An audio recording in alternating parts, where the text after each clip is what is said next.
안녕하세요. 슈퍼파파고입니다.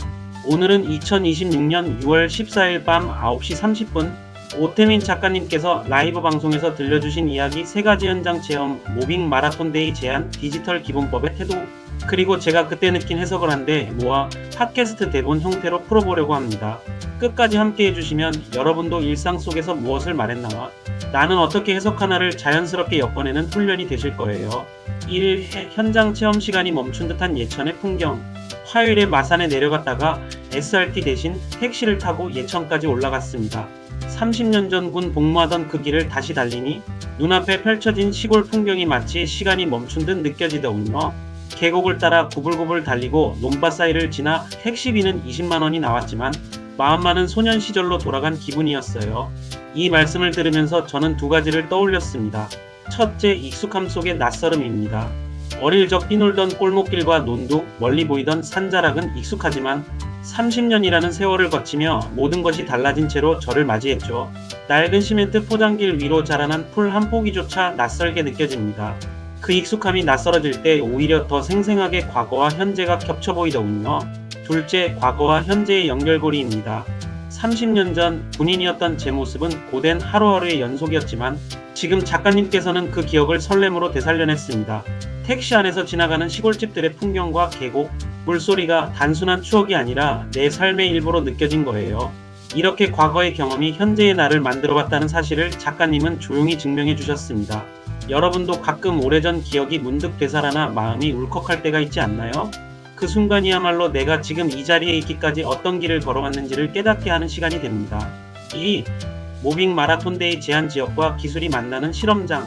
작가님은 그 자리에서 즉흥적으로 이렇게 제안하셨죠. 요즘 마라톤이 유행이니 예천에서 모빙 마라톤 데이를 지자체와 함께 열어보면 어떨까요? 완주한 분들께 모비 코인을 보상으로 드리고 지역 경제에도 활력을 불어넣자는 겁니다. 여기에는 3가지 키워드가 숨어 있습니다. 1. 커뮤니티 결속. 함께 달리며 땀 흘리고 서로를 응원하는 경험은 단순한 운동 행사를 넘어 공동체에 속해 있다는 소속감을 줍니다. 낯선 이들끼리도 같이 완주했다는 공통분모 하나로 가까워지죠. 2. 경제적 선순환. 참가비가 지역 상권으로 이어집니다. 대회 전후로 숙박식 사기념품 구매 등 지역에 돈이 돌며 작은 축제 효과를 거둘 수 있어요. 시골 마을 한 귀퉁이에 불과했던 예천이 하루만큼은 전국의 러너들로 북적이는 관광지가 될 수 있습니다. 3. 디지털 자산 체험. 완주 보상으로 모비 코인을 주는 건 블록체인을 모르는 사람도 이게 바로 디지털 화폐구나 하고 느끼게 해줍니다. 복잡한 설명 없이도 직접 받아보고 쓸 수 있는 친근한 체험이 되는 거죠. 이렇게 단순한 마라톤 대회가 아니에요. 지역과 기술이 만나는 실험장으로 거듭납니다. 참가자는 땀과 성취감을, 주최자는 지역과 생태계의 활성화를, 그리고 블록체인 커뮤니티는 새로운 사용자 경험을 얻어갑니다. 저라면 이 제안을 듣고 즉시 예천행 버스를 예약했을 거예요. 3. 디지털 기본법 분석 태도, 애티튜드의 전환. 민병덕 의원의 디지털 기본법 원문은 너무 길어서 끝까지 읽기 어려웠지만 요약본으로 정독했어요. 핵심은 태도, 애티튜드입니다. 코인 발행 자체를 죄로 보지 않고 산업 성장의 한 축으로 인정하겠다는 의지가 담겨 있습니다. 제가 이 부분에서 주목한 건 바로 애티튜드 전환입니다.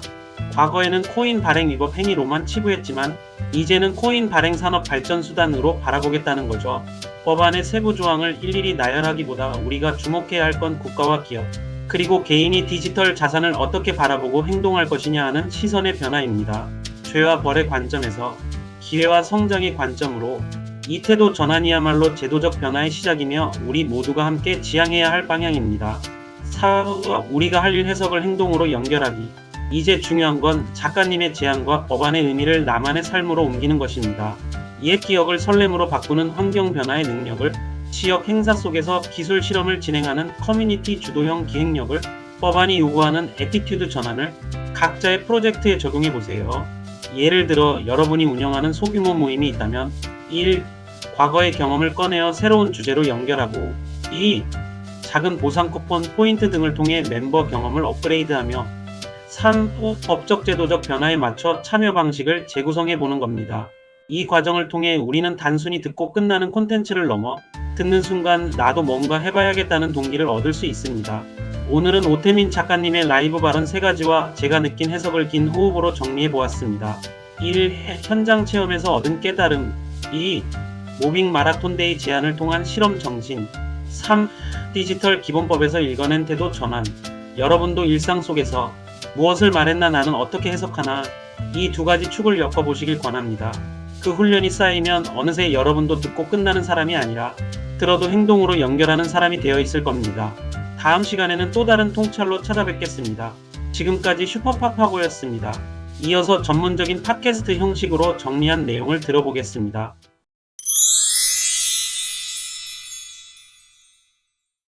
오늘 저희와 함께 좀 깊이 들여다볼 자료는요. 유튜브 채널 오태민의 비트모빅, BTC 아시죠? 거기에 자본주의에 관하여 영상 일부입니다. 네. 여기서 최근에 발의된 그 디지털 자산 기본법 이거 분석하고 또 한국의 암호화폐 상황, 더 나아가서 세계 질서까지 좀 큰 그림을 얘기하더라고요. 맞습니다. 그 분석이 상당히 흥미로웠는데요. 그렇죠. 그래서 이 자료 여러분께서도 많이 궁금해하셔서 저희가 오늘 핵심만 좀 파헤쳐 보려고 합니다. 네, 좋습니다. 이 법안이 대체 뭘 의미하는 건지, 또 정보 태도 변화는 어떻게 읽어야 할지, 그리고 이게 결국 우리한테 또 이 생태계에 어떤 영향을 줄지 좀 날카롭게 짚어보죠. 네, 단순히 법 조항만 보는 게 아니라 그 이면의 맥락을 읽는 게 중요하겠죠. 바로 그겁니다. 그럼 먼저 그 민병덕 의원이 발의했다는 디지털 자산 기본법 이야기부터 시작해 볼까요? 이 법안 자체에 대해선 일단 긍정적인 신호로 본다고요? 네, 일단은요. 물론 길고 좀 추상적이다 이런 평가도 덧붙이긴 했지만요. 어쨌든 한국이 드디어 이 분야를 뭔가 포괄적으로 다루려고 시도한다는 거, 그 자체는 긍정적으로 보는 거죠. 방향성 자체는 좋다는 거군요. 사업은 여러 주대, 불법 행위, 예를 들면 시세 조작 같은 건 엄하게 처벌하겠다. 이런 기조 말이죠. 그렇죠. 근데 동시에 상당히 비판적인 지적도 합니다. 특히 그 준법 감시인 의무 고용이라든지 또 자본금 요건 같은 거요. 이게 진입장벽 문제요? 네, 맞아요. 자본금 요건이 5억 원으로 낮아졌다고는 하는데 여전히 이게 스타트업에게는 너무 높다고 보는 거예요. 5억도 사실 작지 않죠. 그렇죠. 그래서 이게 예전에 미국 뉴욕주에서 논란 많았던 그 비트 라이센스 규제처럼 결국엔 자금력 있는 기존 금융회사나 아니면 대기업들한테만 유리한 환경을 만들 수 있다, 이런 우려를 제기하는 거죠. 그러니까 혁신적인 아이디어를 가진 작은 스타트업들은 시작하기 더 어려워지고 오히려 그게 삼성이나 네이버 같은 이미 큰 기업들이 원화 스테이블 코인 같은 거 만들려고 할 때 이런 규제가 오히려 방해가 될 수도 있다. 이런 시각이군요. 바로 그 점입니다. 금융 관료들이 아무래도 본능적으로 은행 중심의 그런 안정성을 선호할 테니까 결과적으로는 이게 혁신을 가로막을 수 있다는 그런 예측이죠. 그러니까 오태민식의 핵심은 법 조항 하나하나의 세세함보다는 그래서 이 법이 실제로 어떤 결과로 이어질 거냐, 여기에 대한 좀 현실적인 분석인 것 같아요. 흥미로운 포인트네요. 그리고 또 이번 법안 발의 자체를 정부의 태도 변화로 읽어야 한다. 이 점을 되게 강조했다면서요? 네네, 지난 정부 때랑 비교하면서요. 그땐 코인 만든다고 하면 약간 의심의 눈초리로 보고 좀 불온시하는 그런 분위기가 있었잖아요. 그랬죠. 좀 그런 분위기가 있었죠. 근데 김남국 의원 사건 같은 그런 일도 있었고 또 모빅 자체도 공격받고 그랬는데 이런 법안이 나온다는 것 자체가 엄청난 변화다, 이렇게 보는 겁니다. 아하.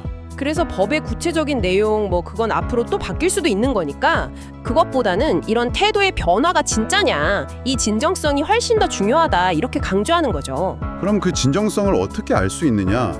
시험해볼 방법 같은 걸로 한전의 비트코인 채굴이라는 좀 파격적인 아이디어를 던졌다고요?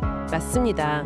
이게 진짜 오태민씨다운 통찰인데요. 한국전력이 남는 전기로 비트코인 채굴을 시작할 수 있겠느냐, 이 질문을 던지는 거예요. 와, 진짜 파격적이네요. 그렇죠. 이게 단순히 기술 허용 문제가 아니라 암호화폐를 예전처럼 그냥 도덕적인 문제로만 볼 거냐, 아니면 국가 생존 전력, 국가 경쟁력 차원에서 이걸 전략적으로 활용할 거냐, 이걸 묻는 일종의 리트머스 시험지라는 거죠. 실리적인 관점으로 전환할 수 있냐 없냐, 이걸 보자는 겁니다. 관점이 아주 새롭네요. 이야기를 좀 넓혀서 세계 질서 얘기를 하면서 한국의 위치를 댐에 비유하기도 했다고요? 이것도 무슨 얘기인가요? 네, 그 비유도 재밌는데요. 세계 금융 질서를 여러 단계의 댐으로 보는 거예요. 최상위 댐이 이제 미국 달러 시스템인 거고, 한국은 그 아래 하류에 있다는 거죠. 물이 위에서 아래로 흐르듯이. 그렇죠. 근데 비트코인은 뭐냐? 바로 그 최상위 댐, 즉 달러 패권에 던져진 도전이다, 이렇게 해석하는 겁니다. 그럼 이게 국내 규제 논의랑 어떻게 연결되는 거죠? 이 관점에서 보면 한국이 만드는 디지털 자산 규제라는 것도 결국은 이 더 큰 국제적인 힘의 역학관계, 그 달러 시스템이라는 큰 댐의 영향력 아래서 작동할 수밖에 없다는 거예요. 우리가 아무리 국내법을 만들어도 저 위쪽 댐에서 뭔가 변화가 생기면 영향을 받을 수밖에 없다는 거죠. 그렇다면 예를 들어서 달러 기반 스테이블 코인이 막 확산되는 그런 외부적인 요인이 우리가 뭐 원화 스테이블 코인을 허용하든 말든 상관없이 국내 금융 시스템에 큰 영향을 줄 수밖에 없다. 이런 의미로도 해석될 수 있겠네요. 정확합니다. 바로 그 점을 지적해요. 달러 스테이블 코인이 결국은 한국 금융 시스템에 엄청난 파장을 몰고 올 거다. 이건 우리가 원화 스테이블 코인을 허용하냐 마냐의 문제가 아니라 그냥 피할 수 없는 큰 흐름이다. 이렇게 주장하는 거죠. 그래서 국내 법안 논의도 이런 국제적인 맥락 속에서 봐야 한다는 겁니다. 이야, 정말 큰 그림을 봐야 하는군요. 이런 좀 거시적인 분석 말고 본인 이야기나 그가 이끄는 프로젝트, 모빅에 대한 언급도 좀 있었죠. 법안이 통과되면 본인 활동도 규제 대상이 될 수 있다고요? 네, 뭐 예를 들어서 유료 회원들 대상으로 하는 자문 활동 같은 거요. 그런 게 해당될 수도 있다고 봤어요.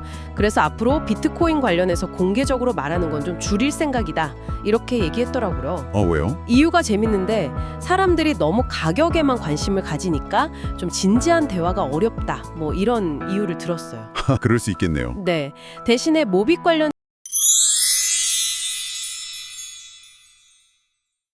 된 활동들, 뭐 강연이라든지 마라톤 테스트 코인 운영 이런 것들은 계속할 계획이라고 하고요.